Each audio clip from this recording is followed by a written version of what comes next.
Pour un pastoureau, c'est un fidèle compagnon, un berger au service du gentil pâtre. Il n'est point à redouter ses réactions, à moins que la bête soit acariâtre.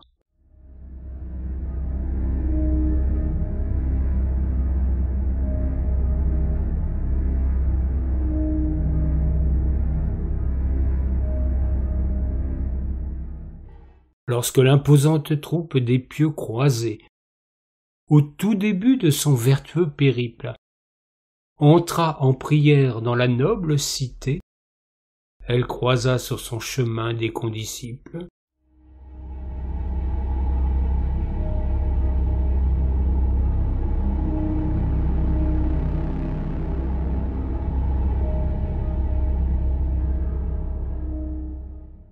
Étudiants toujours prompts à la moquerie, jeunes gens à l'esprit en ébullition, des Allemands et des gars de l'Algérie, provoquant le trouble dans la procession.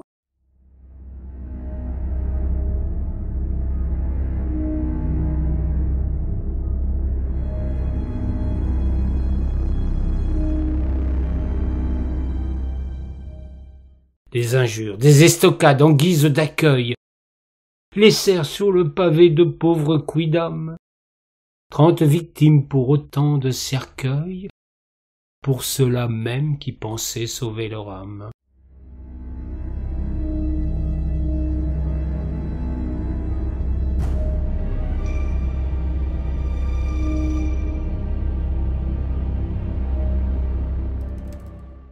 En ce 11 juin 1251, la rixe ne mit pas la ville en ébullition.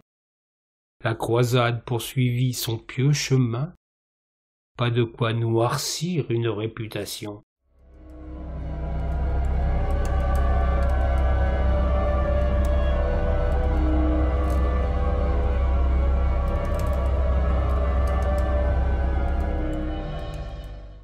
Hélas, un lointain chroniqueur parisien, Nicolas Paris, accentua l'incident, trempant sa plume dans un terrible venin, prétendit qu'en bord de Loire, on montrait les dents.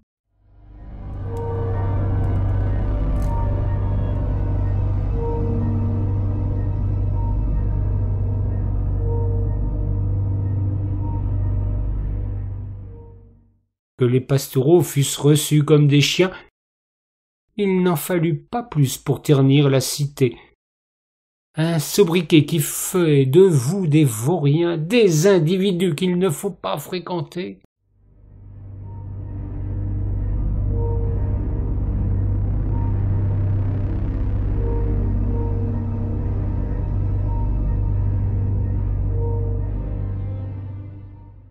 Puis les catholiques enfoncèrent le clou.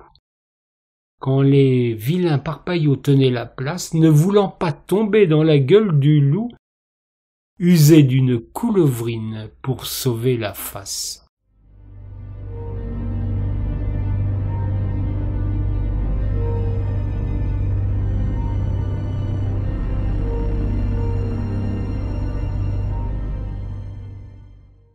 Le canon faisait bien plus de bruit que de mal, aboyait à distance sans faire grand dégât.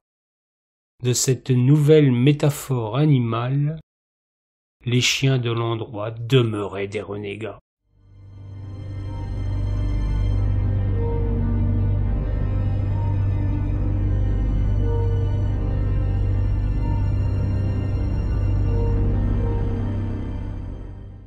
Quand ce qualificatif vous colle à la peau, il convient de ne plus se montrer méprisant pour qui se dérobe aux rites épiscopaux, lesquels font encore rage en Orléans.